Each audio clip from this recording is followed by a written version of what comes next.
നമസ്കാരം, സിറ്റി ന്യൂസിലേക്ക് സ്വാഗതം.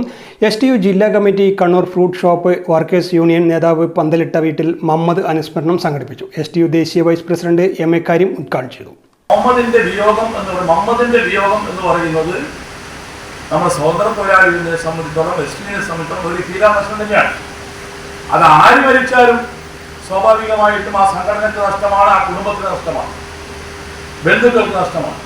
പക്ഷേ അള്ളാഹുവിൻ്റെ അല്ലെങ്കിൽ സർവശക്തന്റെ അലംഘനീയമായ വിധിക്ക് മുമ്പിൽ നമുക്ക് ഇന്നല്ലെങ്കിൽ നാളെ പോയേ പറ്റും. അപ്പൊ അങ്ങനെ ഓരോരാളും അവർക്ക് നിശ്ചയിക്കുന്ന സമയത്ത് ഈ ലോകത്തോട് വിട പറയണം.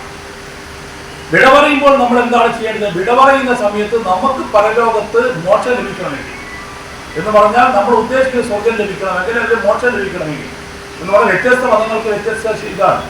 പക്ഷെ എല്ലാ മതങ്ങളും പറയുന്നത്, അത് ഖുർആനാവട്ടെ, ഭഗവത്ഗീതയാവട്ടെ, ബൈബിളാവട്ടെ, ഏത് മതഗ്രന്ഥവും പറയുന്നത് നമ്മുടെ ജീവിതത്തിൽ നമ്മൾ അനുവർത്തിച്ചിട്ടുള്ള നല്ല കാര്യങ്ങൾക്ക് മാത്രമേ പരലോകത്ത് കൂലി ലഭിക്കുകയുള്ളൂ. ആ നല്ല കാര്യങ്ങൾ ചെയ്താൽ മാത്രമേ അവന് പരലോകത്ത് മോക്ഷം ലഭിക്കുകയുള്ളൂ.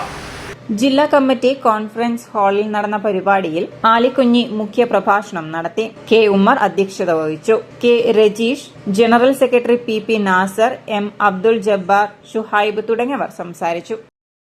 കൂടുതൽ വാർത്തകൾ അറിയുവാൻ സിറ്റി ചാനൽ വാട്സ്ആപ്പ് ഗ്രൂപ്പിൽ ജോയിൻ ചെയ്യുക. ഒപ്പം YouTube ചാനൽ സന്ദർശിക്കുക. വാർത്തകളുടെ അവസാനിക്കുന്നില്ല. മറ്റൊരു വാർത്തയുമായി വീണ്ടും കാണാം. നമസ്കാരം.